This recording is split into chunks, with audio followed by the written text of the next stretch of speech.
Okay, हमने ये last theorem proof किया है कि जो एस एन सीक्वेंस है और सीक्वेंस हमारे पास इसके इक्वल एल के, तो एल जो है greater and equal to zero होगा। अब हम एक करोलरी प्रूफ करेंगे। हम एक सीक्वेंस दिया है, let S N is a sequence of real numbers if S N is less and equal to M. M हमारे पास कोई भी एक पॉजिटिव नंबर है, एक कांस्टेंट है, हमने ले लिया। S N is less and equal to M for all N belongs to N and limit N approaches to infinity S N equals to L, then L is less and equal to M. हमने ये proof करना है। हमारे पास क्या है, given हमें है S N is less and equal to M, हमने ये लिख लिया इसी तरह। अब यहाँ पे लिखा है S N is less and equal to M, तो हम एस एन को जब यहाँ ले जाएंगे तो वो ये बन जाए, इस फॉर्म में आ जाएगा M minus S N greater and equal to zero. ये हमारे पास चीज़ आ गई। अब हमने एक नया सीक्वेंस पोज किया, उसको हमने, पहला सीक्वेंस हमारे पास एस एन की फॉर्म में था ना, तो हमने जो नया सीक्वेंस है वो हमने ले लिया टी एन की फॉर्म में, उसको हमने टी एन का नाम दे दिया। वो सीक्वेंस किसकी इक्वल है, एम माइनस एस एन, जो कि यहाँ पे है। ठीक है, इस टर्म को हमने एक नया सीक्वेंस का नाम दे दिया। इसके इस सीक्वेंस में जो टर्म्स होगी वो इस फॉर्म में होगी एम माइनस एस एन। यहाँ पे लिखा है then T N is non negative sequence. हमने जब इसमें दोनों तरफ लिमिट अप्लाई की, limit N approaches to infinity और इस साइड भी limit N approaches to infinity apply कर दी, और फिर हमने इन दोनों की जो लिमिट है वो अलग-अलग करके लिख ली। इसकी लिमिट अलहदा लिख ली और इसकी लिमिट अलहदा लिख ली। ये एक एम अगर हमारे पास एक पॉजिटिव कांस्टेंट है तो वो हमारे पास एम ही आएगा जब उस पर लिमिट अप्लाई करेंगे। जैसे सपोज एम जो है हमारे पास 2 है। अब हमने एम पे जब लिमिट अप्लाई की, 2 पे लिमिट अप्लाई की, तो वो क्या आएगी, 2 ही आ जाएगी। इसी तरह एम था, हमने एम पे जब लिमिट अप्लाई की तो वो एम ही आ गई। और यहाँ पे हमें स्टेटमेंट में दिया हुआ है कि limit N approaches to infinity S N किसके इक्वल है, एल के इक्वल है, तो हमने यहाँ पे एल ही लिख दिया। एम माइनस एल आ गया हमारे पास। Since T N is a non negative sequence, therefore by previous theorem आप रहने दें, आप लिखें देयरफॉर एम माइनस एल जो है वो greater and equal to zero है। ठीक है, हमारे पास आ गया M minus L greater and equal to zero. Means हमने जैसे थ्योरम पढ़ा था उसमें हमने कहा था कि अगर लिमिट जो है एस एन है greater and equal to zero, तो इसकी जो लिमिट एक सीक्वेंस हमारे पास है एस एन वो इक्वल टू एल है, और एल जो है वो greater and equal to zero होगा, जैसे हमने ये कहा था। ठीक है, L greater and equal to zero होगा तो मीन्स एस एन भी greater and equal to zero हमने बोला था। इसी तरह वही चीज़ हमने यहाँ पे अप्लाई कर दी कि ये एक फंक्शन है। ठीक है, ये इसकी लिमिट्स आ गई हैं एम माइनस एल, तो ये भी greater and equal to zero ही होगी। हम इसको ऐसे लिख सकते हैं M minus L is greater and equal to zero. हमने और फिर एल को हम यहाँ पे ले आए तो M is greater and equal to L, इसको हम इस तरह करके भी लिख सकते हैं L is less and equal to M, जो कि प्रूफ हो गया है। ओके, ये आर्किमीडियन प्रॉपर्टी आप ये वाली रहने दीजिएगा। आपने पिछले जो चैप्टर में ऑलरेडी आप ये प्रॉपर्टी कर चुके हैं, तो आप वही कर लीजिएगा। लेकिन फिर भी इस टर्म को आप एक दफ़ा याद रख लीजिएगा एमसीक्यूज़ के तौर पे। आगे नेक्स्ट एग्जांपल दी हुई है, the sequence 1/n has the limit l equal to zero. हमारे पास एक सीक्वेंस है, इन्होंने कहा है कि एक सीक्वेंस है 1/n की फॉर्म में, उसका जो लिमिट है वो ज़ीरो है। ठीक है, हमने क्या शो करना है कि limit n approaches to infinity 1/n equal to zero, हमने ये शो करना है। ओके, अब हम इसको प्रूफ करते हैं। ये वही मैंने एग्जांपल यहाँ पे लिख लिया, sequence 1/n has the limit l equal to zero. तो हमने शो करना है कि जो limit n approaches to infinity 1/n equal to zero. और इसी एग्जांपल को हमें इस तरह भी दे सकते हैं कि show that limit n approaches to infinity 1/n equal to zero, means के इस सीक्वेंस की जो लिमिट है वो ज़ीरो है। डायरेक्टली जब मैंने आपको पहले भी बताया कि अगर हमने किसी भी सीक्वेंस की लिमिट फाइंड करनी होती है तो हम n को इन्फिनिटी पुट कर लेते हैं, और समथिंग वन इन्फिनिटी क्या होता है, ज़ीरो। यहाँ से तो हम डायरेक्टली बता सकते हैं कि इसकी जो लिमिट है वो ज़ीरो है। इसी तरह अगर आपको कोई ऐसा शॉर्ट क्वेश्चन आ जाता है, आई मीन MCQ आ जाता है, तो आपने डायरेक्टली n की जगह इन्फिनिटी पुट करके देख लेनी है, और जो उसका आंसर आएगा वो उसकी लिमिट हो जाएगी। आप इसके जल्दी इसकी लिमिट फाइंड कर सकते हैं, ये इसका शॉर्ट मेथड है। और अगर ये थ्योरम्स की फॉर्म में आ जाए, एग्जांपल्स की फॉर्म में आ जाए, इसको कहें कि पूरा इसको प्रूफ करे, ये तो मैंने MCQ के लिए टिप दिया है, लेकिन अगर वो पूरा प्रूफ करे तो वो फिर आपको ज़ाहिर बात है प्रूफ करना पड़ेगा। इसकी डेफिनेशन को अगर हम यूज़ करें bye definition for epsilon greater than zero, definition में क्या कहते हैं, 1/n जो है ये हमें दिया है 1/n माइनस लिमिट हमें दी हुई है और हमने कहना है कि वाकई में इसकी लिमिट जो है वो ज़ीरो ही है। 1/n minus zero is less than epsilon, ये इसकी डेफिनेशन है for all n is greater and equals to n note. अब हमने क्या करना है, नाउ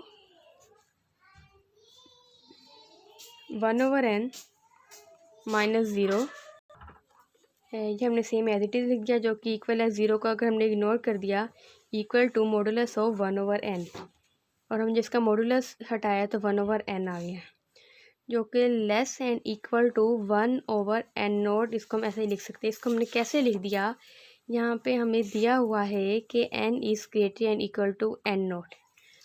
अगर हम इसका इन्वर्स ले लें तो इसका साइन भी चेंज हो जाएगा। Then 1/n is less than 1/n naught. तो ये चीज़ हमने लिख दी कि 1/n किससे छोटा है, 1/n नोट से, और ये चीज़ किससे छोटी थी, एप्सिलॉन से। ठीक है, इज़ लेस दैन एप्सिलॉन हमने कह दिया। इट इम्प्लाइज 1/n आ गया माइनस ज़ीरो, ये किससे छोटा हो गया, इज़ लेस दैन एप्सिलॉन। ये डेफिनेशन हमारे पास फुलफिल हो गई, less than epsilon, hence limit n approaches to infinity 1/n equals to zero. Zero इसकी क्या हो गई, लिमिट हो गई। ये प्रूफ हो गया। वो हमने एग्जांपल प्रूफ कर लिया। अब नेक्स्ट एग्जांपल है, हमारे पास सीक्वेंस है n where n belongs to n does not have a limit, means के जो सीक्वेंस n है इसकी कोई लिमिट एग्जिस्ट नहीं करती। या फिर हम ऐसे हमें क्वेश्चन आ सकता है, let Sn does not have a limit. हमने प्रूफ करना है कि इस सीक्वेंस की कोई भी लिमिट एग्जिस्ट नहीं करती। हमारे पास सीक्वेंस है Sn इक्वल्स टू n, हमने सपोज किया limit n approaches to infinity Sn is equal to l। ठीक है, हमारे पास लिमिट है जो कि इसके इक्वल होती है l के, तो हम पहले भी पढ़ते आ रहे हैं। और जो l जो लिमिट है वो कोई भी एक रियल नंबर होना चाहिए। Then by definition for epsilon greater than zero, हमने फिर से वही डेफिनेशन अप्लाई की, there exist a positive integer n nought such that Sn minus l is less than epsilon. वो हमने सेम उसी तरह डेफिनेशन लिख दी for all n is greater equal to n note. अब हमने इस थ्योरम को प्रूव करने के लिए मैंने आपको पहले भी बताया कि जो एप्सिलॉन होता है वो हमारे पास एक बहुत ही स्मॉल नंबर होता है, और ये हम सीक्वेंस को देखते हुए खुद ही सपोज करते हैं, लेते हैं। तो हमने यहाँ पे एप्सिलॉन इक्वल टू 1 ले लिया। ठीक है, हम 1 के अलावा 2 से कुछ भी ले सकते हैं, लेकिन अभी मैंने छोटा नंबर लिया ताकि ईजीली समझ आ जाए आपको।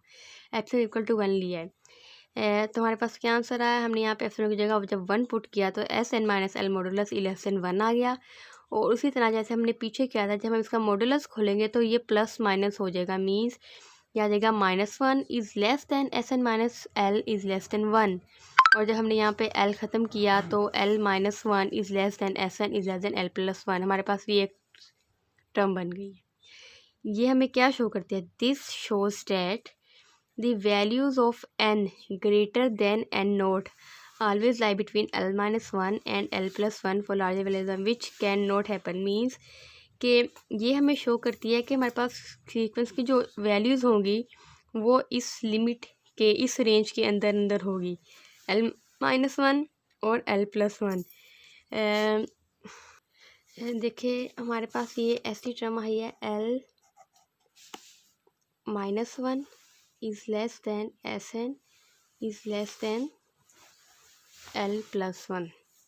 ठीक है, यहाँ पे हमारे पास Sn क्या दिया हुआ है, 1n दिया हुआ है।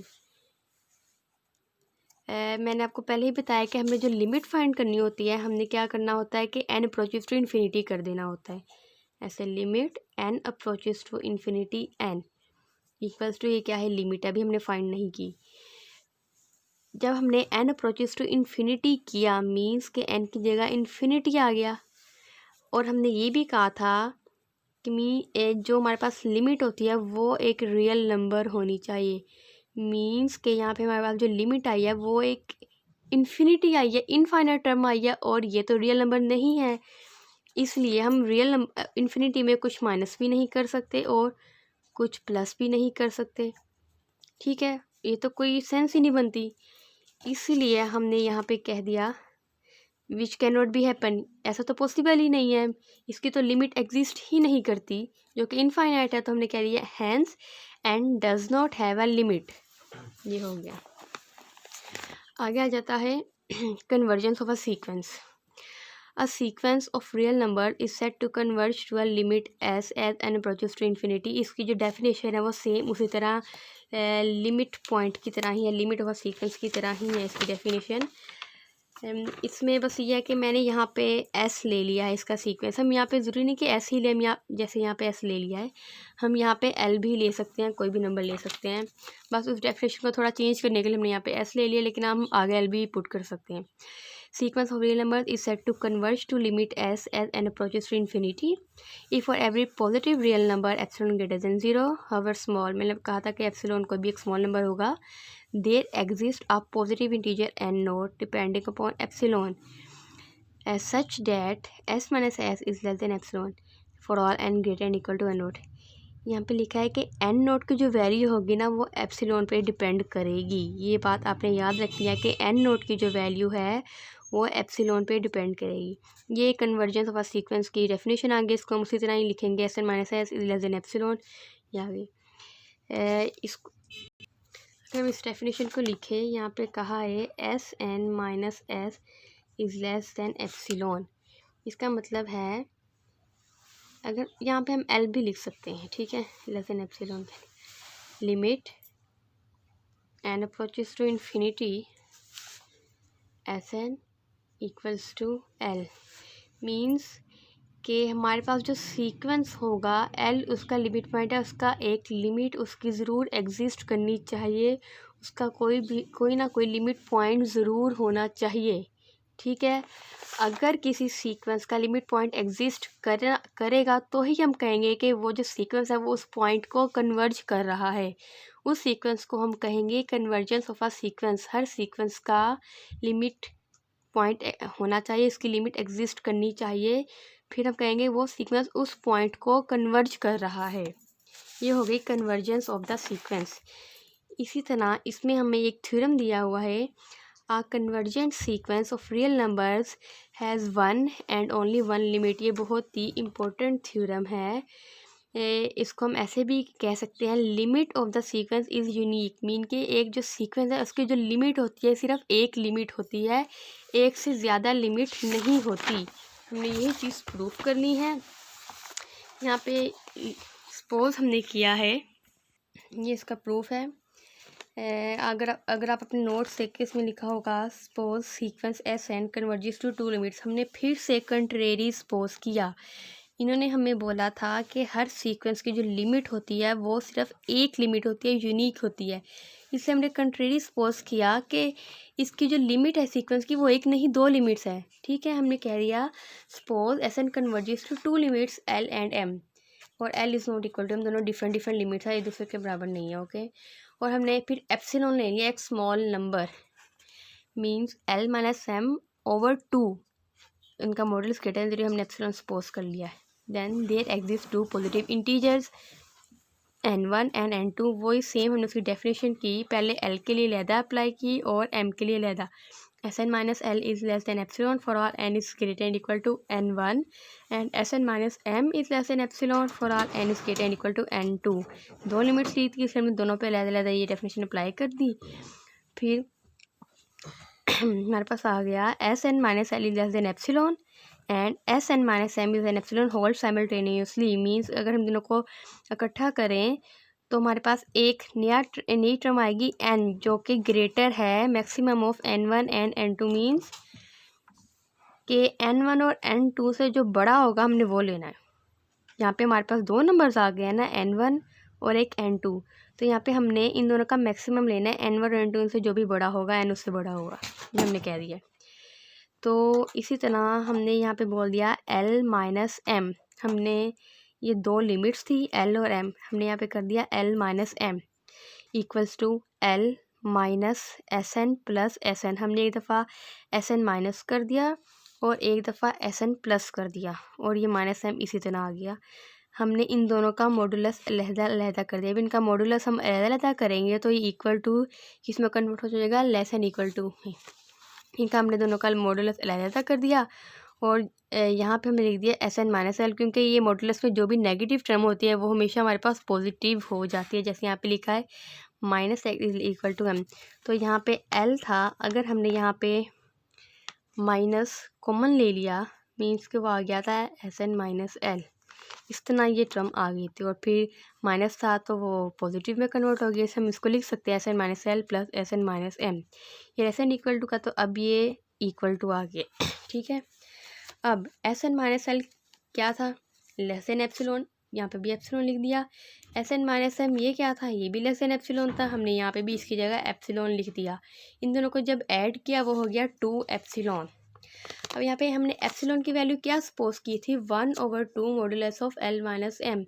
अब हमने यहाँ पे एप्सिलॉन की वही वैल्यू पुट कर दी, मीन्स हमने लिखा 2, एप्सिलॉन की जगह लिख दिया एल माइनस एम ओवर 2। ये जब 2 कटिंग हो गए तो हमारे पास आ गया modulus of L minus M. तो हमारे पास ये टर्म बनी है modulus of L minus M is less than modulus of L minus M. ऐसा तो कोई नंबर नहीं होता जिसको हम कह दें कि 1 इज़ लेस देन 1 है, हम ऐसा तो कह नहीं सकते। तो ये भी एक यही टर्म आ गई, इसलिए हमने कह दिया विच इज़ इम्पॉसिबल। तो हम कह सकते हैं कि हमने जो सपोजिशन की थी कि इसकी 2 लिमिट्स हैं और हमने ये भी कहा था कि L is not equal to M, वो हमारी सपोजिशन रॉन्ग हो गई। मींस के L जो है वो M के इक्वल ही है, इसकी एक ही लिमिट है, एक से ज़्यादा लिमिट नहीं है। Hence the limit of a sequence is unique.